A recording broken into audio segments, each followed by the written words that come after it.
Salut tout le monde! Aujourd'hui on se retrouve avec une vidéo que j'avais envie de tourner depuis très longtemps et j'avoue que jusqu'ici j'avais jamais vraiment osé tenter l'aventure. Il s'agit du bullet journal. Alors un bullet journal c'est quoi?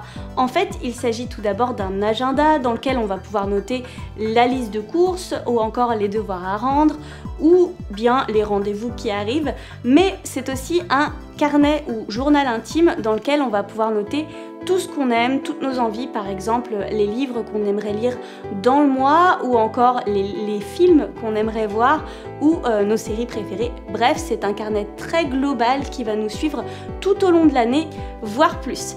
Pourquoi j'avais jamais vraiment osé tenter l'aventure?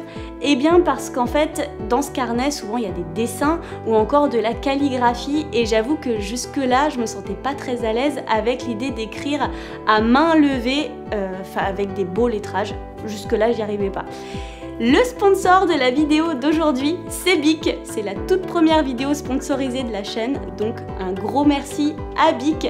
Ils nous ont proposé de recevoir leur nouvelle gamme de stylos et ce sont des stylos effaçables.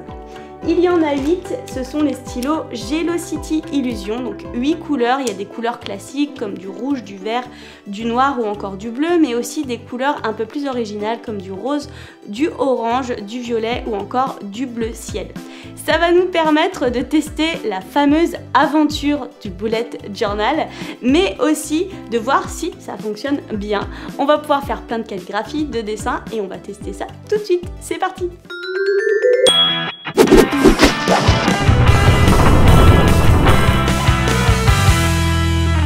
Première étape super importante avant de se lancer dans les carnets, comme j'ai peur de faire des bêtises, je vais essayer les stylos. Donc ils sont présentés sous blister, on a bien les 8 couleurs et on nous dit que ce sont des stylos rechargeables. Alors je vais d'abord observer la composition du stylo, on a bien la petite gomme au bout du capuchon.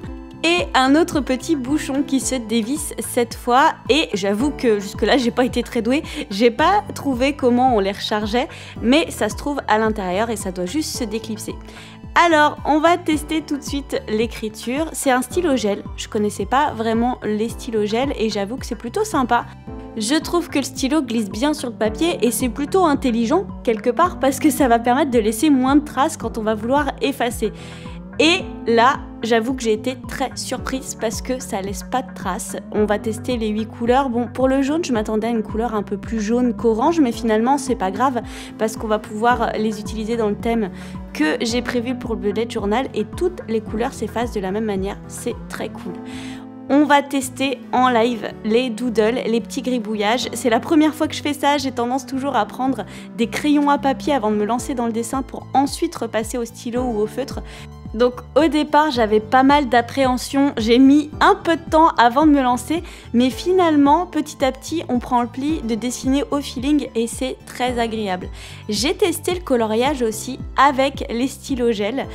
Jusque là j'ai jamais testé le coloriage au stylo et ça m'a permis de découvrir pas mal de techniques comme les hachures, les petites pointes de couleurs par-ci par-là ou encore le fait de mélanger les couleurs ensemble comme c'est du gel, ça marche plutôt pas mal. Je me suis amusée à mélanger du violet et du rose et c'était très cool pour faire les fleurs. Pour faire un bullet journal bien sûr on a besoin d'un carnet ou d'un cahier et la plupart du temps ils sont à petits points parce que c'est très pratique à utiliser. Si vous n'en avez pas c'est pas grave, on vous met à dispo en téléchargement un modèle à imprimer et vous pourrez faire les pages de votre cahier. Vous l'aurez compris aujourd'hui, ce sera un bullet journal pour le mois de septembre sur le thème de la nature, des plantes. J'avais envie d'un mois de septembre plutôt zen pour me reposer. Et bien sûr, le résultat final est super kawaii parce que j'adore, forcément. Donc c'est kawaii. On va ajouter sur la page de garde notre prénom pour savoir à qui appartient ce carnet. Ensuite, on va pouvoir passer aux pages suivantes. Alors, un bullet journal comprend une page de code sur laquelle on va résumer avec des petits symboles toutes les tâches qu'on a à faire et ce qui va nous permettre de comprendre où on en est et plus facilement voir si on a un rendez-vous, un événement, c'est vous qui choisissez vos codes, bien sûr, c'est votre carnet. Ensuite, on va faire une page d'index qui va nous permettre de savoir où on en est un peu dans notre carnet. Si on cherche une page spécifique, on peut la noter ici pour la retrouver. Qui dit bullet journal dit jolie écriture et bien souvent calligraphie. J'ai tracé des lignes pour la démonstration, on commence avec un feutre, on appuie fortement pour tous les traits qui vont vers le bas dans nos lettres et on relâche la pression pour tous les traits qui montent afin de les rendre beaucoup plus fins. Ça nous crée un effet un peu écriture au pinceau et on peut recréer la même chose avec nos stylos. Il suffit d'ajouter de l'épaisseur pour tous les traits qui descendent et ensuite on obtient une jolie calligraphie.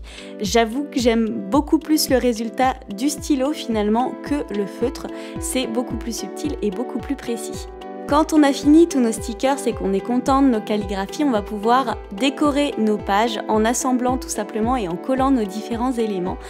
Et après, sur les autres pages, on va prendre une règle et nos stylos pour créer des tableaux. Ici, je fais un calendrier du mois. Je vais mettre les jours en haut des colonnes.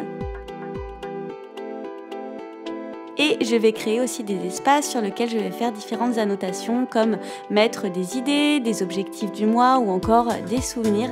Et bien sûr, on n'oublie pas d'ajouter les numéros des jours pour avoir notre calendrier.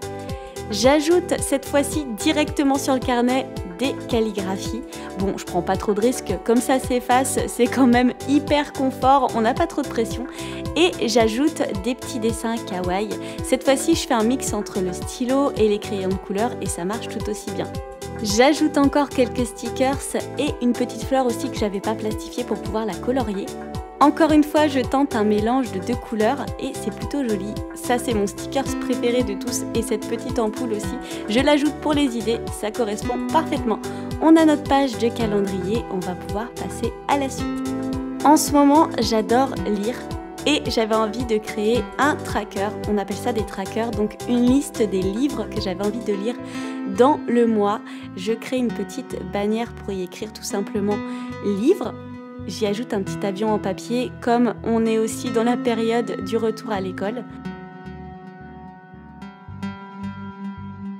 Et j'y annote déjà tous les livres que j'ai lus ou que je prévois de lire ce mois-ci.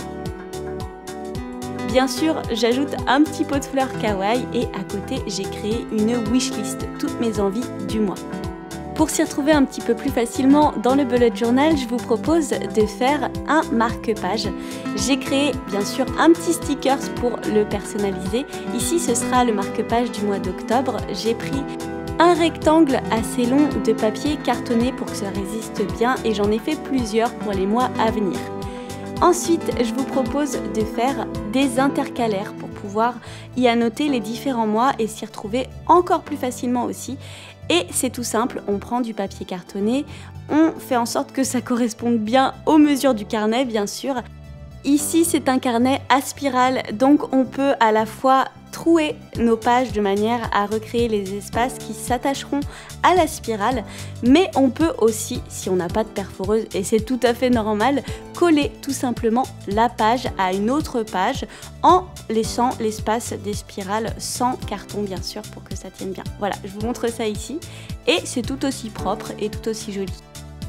J'arrondis les bords de mes pages pour que ça corresponde aux pages des carnets et j'y inscris les mois. Bon, alors je sais pas si vous avez compris, mais le symbole de ce mois-ci, c'est la petite abeille. Je la trouve trop mignonne et j'y ai inscrit Be Cool, Be comme abeille en anglais, et pour rester zen tout au long du mois. Une autre petite astuce toute bête si vous voulez vous y retrouver encore plus facilement dans votre carnet, on prend un petit morceau de washi tape qu'on attache à une page. Je fais bien attention à ce que le scotch ne chevauche pas les dessins et de cette manière j'ai un marqueur bien visible depuis la tranche de mon carnet. J'ai ajouté une petite pochette en papier rose dans laquelle on peut glisser les marque-pages ou encore plein d'autres documents. Et j'ai eu envie aussi de réaliser une enveloppe en papier. J'ai découpé un carré de 16 cm de côté et ensuite je commence mon pliage. Je fais se rejoindre tout d'abord deux premiers bords, je fais une petite empreinte mais je ne plie pas le côté entièrement, je fais la même chose de l'autre côté de manière à avoir une croix, c'est un repère. Ensuite je rabats un premier côté jusqu'au milieu, la même chose avec le côté opposé et l'un des troisièmes côtés. Pour le quatrième côté, c'est un peu différent. Cette fois-ci, on va ramener la pointe jusqu'au milieu du côté opposé.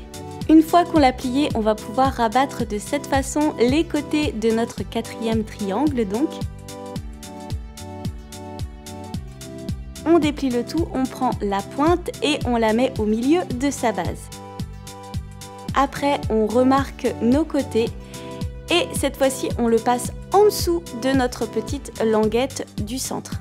Voilà, c'est au-dessus et après, hop, on le passe en dessous. C'est un coup de main à prendre, mais après, c'est hyper facile. Quand la languette est prête, on peut y glisser les deux autres côtés opposés. Et voilà, on a notre petite enveloppe qui va nous permettre d'y glisser tous nos stickers et je la colle tout simplement à la pochette rose qu'on a ajoutée sur notre page de carnet. J'y mets mes stickers et pour la fermer, j'ajoute un petit stickers. Comme c'est du scotch, c'est assez facile à décoller et c'est ultra pratique. Pour la couverture, j'ai pas pu résister, j'ai voulu faire un médaillon kawaii avec un joli ruban et des fleurs. Et bien sûr, une belle calligraphie. Voilà, tu sais tout de ma technique pour commencer un bullet journal. Franchement, c'était un gros challenge. Il faut prendre son temps pour être content du résultat. J'avoue que les stylos m'ont beaucoup aidé parce que j'ai raté plein de fois mes mesures. Je suis pas très douée en géométrie, mais le fait de savoir que je pouvais effacer, ça m'a pas mal apaisé. Et s'il y a un truc que je déteste par-dessus tout, c'est de faire des ratures dans mes cahiers. Je trouve ça pas beau et franchement disgracieux.